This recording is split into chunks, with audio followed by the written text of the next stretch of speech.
as I work, information comes in, and I'm always just amazed at how spirit just unfolds things for me in my mind. So, whenever I am walking someone through some thought processes, I'm reminded of how layered relationships can be. And many times when we find a person and we believe that they're the person that we need in our lives, the one we've been waiting for. If we have been in toxic relationships or relationships that were not in alignment with our growth, we start to look for reasons to give ourselves permission to love them deeply. And here's what I mean by that. So if you find that that person is just amazing and you want to be all in, but you haven't fully done all the work, you may feel foolish being all in at times. Like, I'm making a fool out of myself, wanting to be around this person, chasing this person, wanting to be, knowing them so deeply. Is something wrong with me being so committed to knowing this person and being with this person?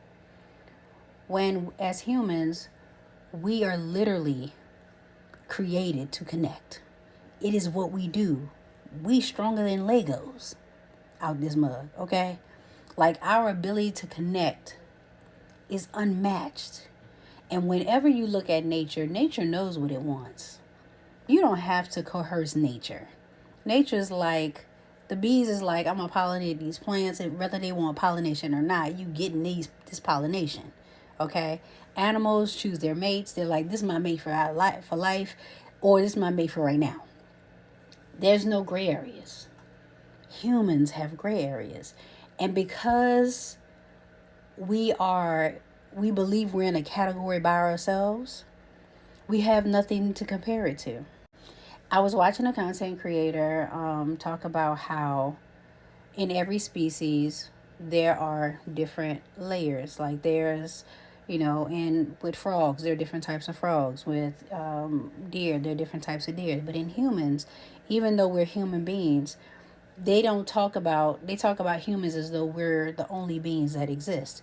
They don't talk about us categorized within our own category. So think about, you could have a human that is what they consider to be normal, and then you could have a human that's neurodivergent. You could have a human that's autistic. You could have a human that is more genius-like, and you may call it something different. I believe that we are uncategorized on purpose, so we have nothing to compare ourselves to. And if you remember, just in those few that I named, and it would be so many more different types of people within a category, right?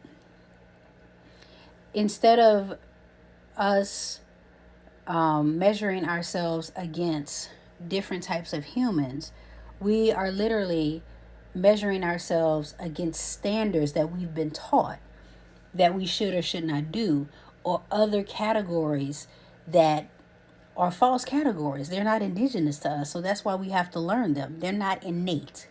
But what is innate to us is human connection.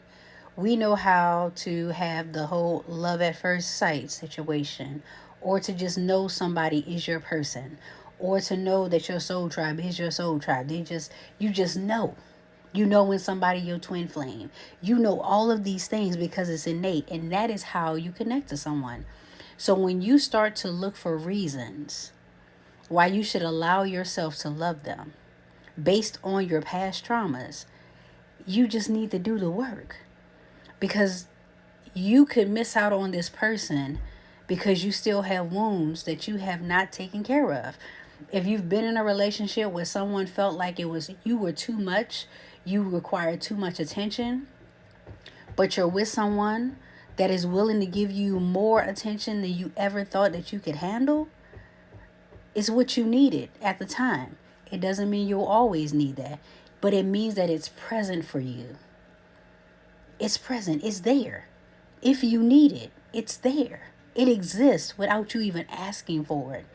We have literally been conditioned to have to ask for everything we need.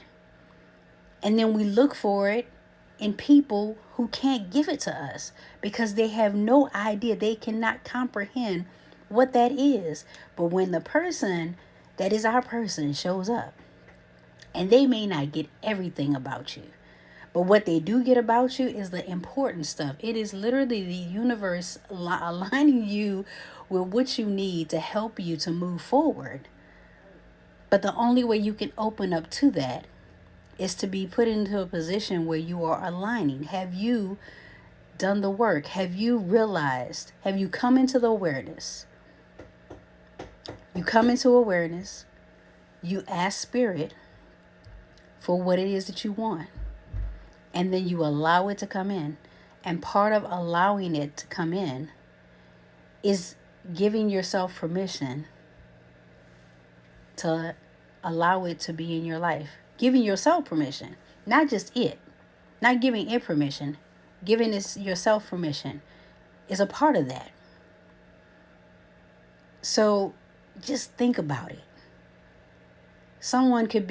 You could look at all the things that a person does wrong. But maybe they only came to do the things that feel right. And maybe they weren't meant to stick around forever. Maybe they were just here for the moment. We're holding on to things that are meant to be released. And we're releasing things that we are meant to hold on to. Or connect to. That's good.